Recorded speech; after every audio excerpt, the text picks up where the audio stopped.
Good evening, everyone, and welcome to Pepper's Car. So I want to quickly go over a video, or a topic of a video, and I say quickly because, well, my data is almost gone, and I don't have much battery left either on my phone, but it has to do with immigration. So I saw a headline for an article recently, and I forgot who the publisher was, but it said that there is a Democratic member of Congress is introducing legislation to completely dissolve ICE. Now, for those who don't know what ICE is, ICE stands for Immigration Control and Enforcement Agency. Its main purpose is to stop illegal immigration. Now, whether or not, it doesn't really matter about your views regarding immigration. I think everyone can agree that a country does need some type of enforcement at the border. Because, for the sake of argument, let's say we would allow every single person to come here that wants to come here. The majority of those people may be good, honest people, and they may be coming over here for benevolent reasons. However, they still have an impact on the U.S. in general, because many of them are going to need financial assistance from the U.S. taxpayer. Many of them might be in poverty. Many of them might need welfare. Many of them, they might have children. So there is going to be some financial aid that we will have to give them. So I think we have to take care of our citizens first before we can be altruistic. Now, those are the good people that come over here. At the same time, there are also bad people that come over here. I recently did a collaboration with Zone Politicon, and in it, I went over some statistics about illegal immigration. And I don't know them on top of my head right now, but some of them I remember was like, from 2008 to 2014, there have been 611,000 crimes committed by illegal immigrants. And these aren't like jaywalking crimes or some, low-level crime like that. These are serious crimes: murder, sexual assault, burglaries, robberies. So there is crime that comes with it. And we only have to look at Germany and Sweden to see that. Ever since they started accepting the Muslim refugees, their crime rates have went through the roof. Sweden is like the rape capital of the world now, and Germany isn't any better. So there is a lot of crime. And one thing that really irritates me, and I saw Bernie Sanders do this as well, he recently said this, that if you are against illegal immigration, you are automatically against immigration. And the two just do not go hand in hand. That's like me saying, I'm against people selling drugs illegally. Then someone responds with, oh, so you're against pharmacies selling medications to patients? It's like, no, you're conflating the two.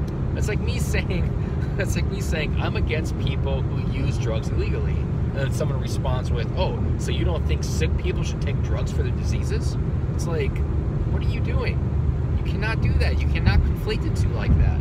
So, whether or not you agree with Bernie Sanders, I think he is smart enough to know that. And if he's not smart enough and he truly believes what he says, then I don't know, maybe he's getting senile, because from what I've seen, and I've been kind of keeping not a close watch, but a close watch, I've yet to see really any members of the Republican Party and Trump who have said they were against immigration. On the contrary, I have heard many of them say they're for immigration, but legal immigration.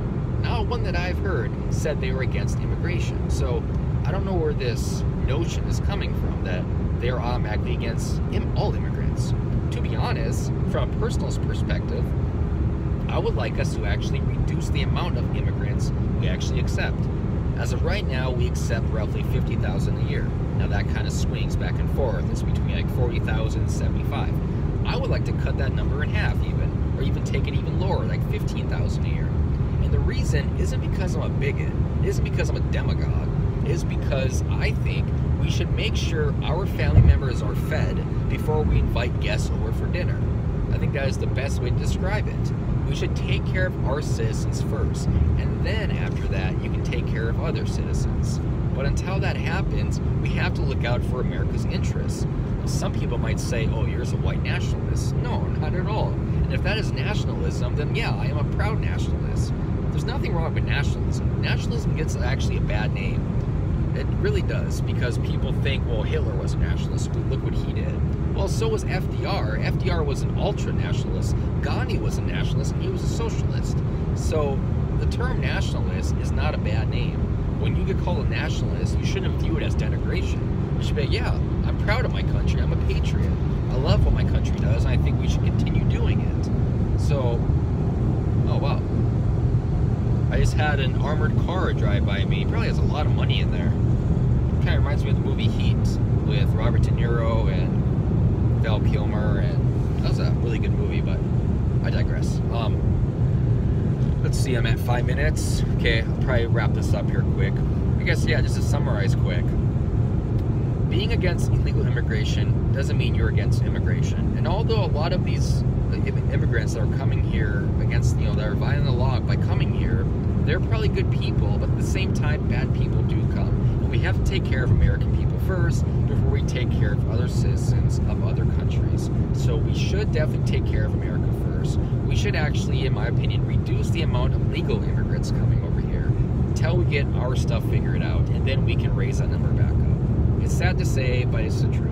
We have to take care of our citizens first. And this legislation that this Democrat, whoever it is introducing, should not even be debated. It should not even be put on the floor. Because again, whether you are for open borders or not, you still have to have some kind of border patrol.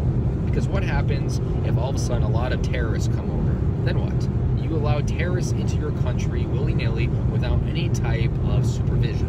And that is wrong. So you do need some type of enforcement agency at the border. Even if they're only going to look for people that are convicted of crimes, you still need someone there. So I think this is just them placating others. I think this is them trying to rile up their base. Like, hey, I want to end ICE. Let's let everyone come over here because we are a country of immigrants. I mean, that argument just kind of falls flat, though. So, yeah, with that, I think we'll end it there. I'm going to go follow that armored car.